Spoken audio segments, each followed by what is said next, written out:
All right, so we're back at the car wash for another update on how it's coming along. Actually, as you can probably see, we've cleared out a lot of stuff from the mechanical room in here. And the reason is because I've got some equipment coming. So it's not brand new equipment, it's actually used. I'm gonna do like a full video around how I found my equipment and everything and sourced it on a different video. So stay tuned. Go ahead and if you want to follow along and see how this car wash goes, we've got the green light. We're gonna go ahead and do it. If you subscribe to the channel, you'll see our updates come through your newsfeed anytime you get into YouTube, just as things come along and happen. As of now, we're the first week of June. I'm crossing my fingers that I can make this thing happen by July. Or at least get up and running, get something in here. So I came in, we cleared out all this equipment. Actually, let's step outside and check out everything that I basically tore out. I'll show you real quick. You probably remember this stuff.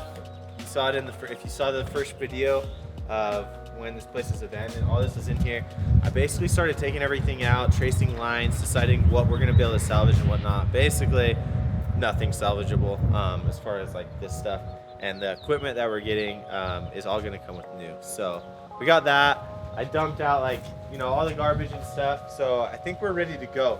But the main reason I wanted to make this video today was to talk about how we made the decision that this is actually gonna be financially worth it to move forward with this car wash. So let's talk about how much money we think we can make at this place. Obviously, figuring out if we want to do this car wash, it was more of a financial decision, right, guys? So before I could really pull the trigger on anything, I needed to get a grasp around what is even an average or what can be expected as far as income in the car wash industry.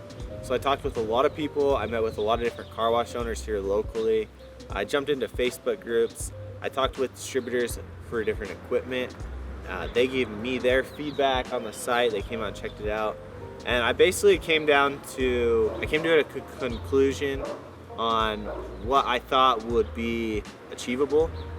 And that helped us make a lot of our decisions on whether we were gonna do this or not. Obviously, it's just gotta make financial sense to move forward. And so this is what goals we're setting going forward on this car wash. In a lot of the car wash industry, as far as self-serve bays, this is the old school system, right? So it's been around for a long time.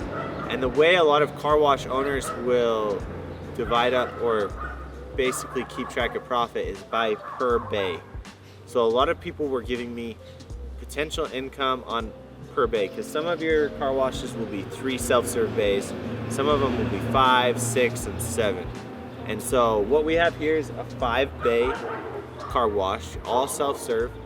The goal is that in the 3rd month of operation after we open, we'll be able to gross $12,500. So that's gross income without deducting any of the costs of the car wash. We'll talk about that probably in another video once we get up and running on how much it's costing us to run it.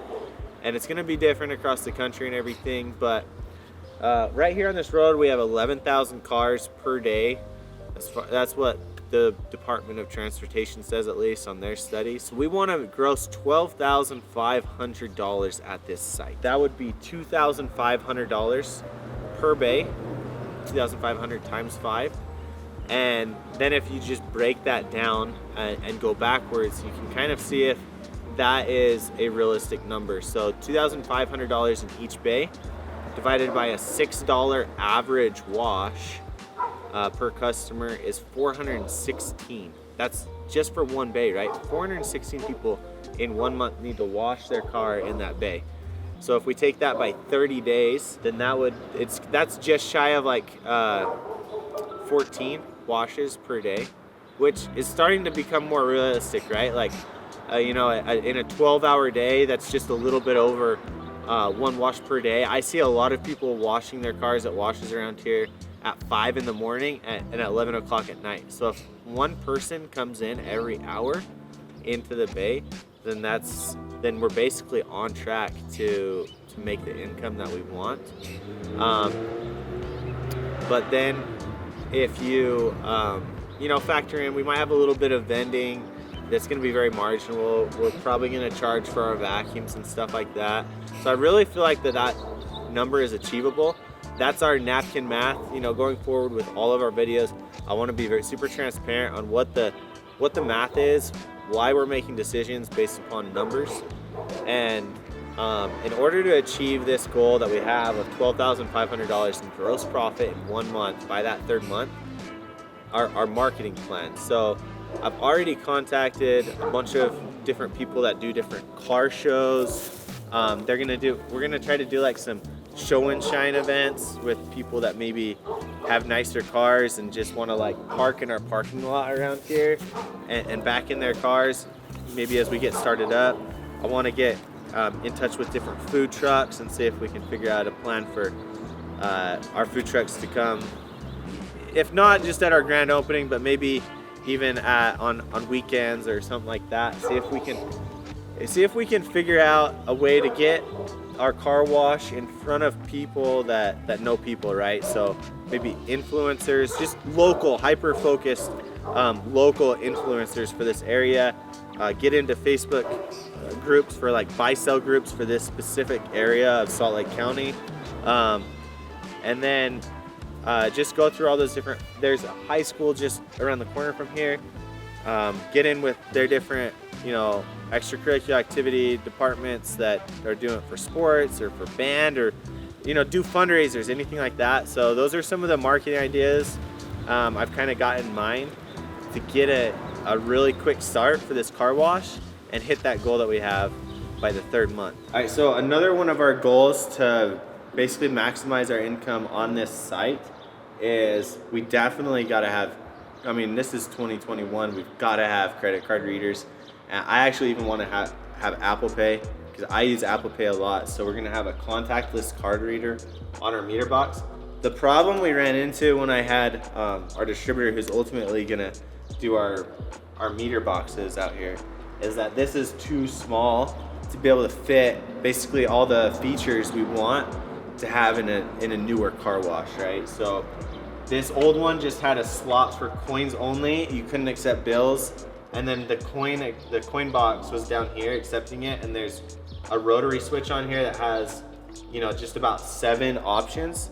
We want to be able to have a minimum of 10 options on our meter, and we want to be able to accept credit cards and coins. We actually decided to opt out of accepting bill acceptors because they're too fidgety with the basically the bill. So we're just gonna have a changer on the front. So if you have bills, you just go change it to quarters and put them in. But what we're gonna change up right here is we're actually gonna knock out this whole brick piece, and we're gonna put our coin vault in the base down here lower. So the coins, after you drop them in, are gonna go through a tube and drop into a vault. And the primary reason we decided to separate those two, because we could have just gone with a bigger shell and put everything into that shell. But I wanna separate the cash from the actual piece itself, because this is going to be a pretty expensive upgrade to put in these new meter boxes in 5 different bays. And so obviously we're planning for the worst. There's probably going to be vandalism at some point on this place. People are going to try to get this money out of here, right? So I'd rather have him mess with and screw up this little vault down here that's just a mechanical piece with a lock than try to go take a sledgehammer to this brand new meter box that we're gonna have with push buttons and all the electronics and card readers. Just the card reader alone is like $500. And so it's kind of like mitigation for vandalism.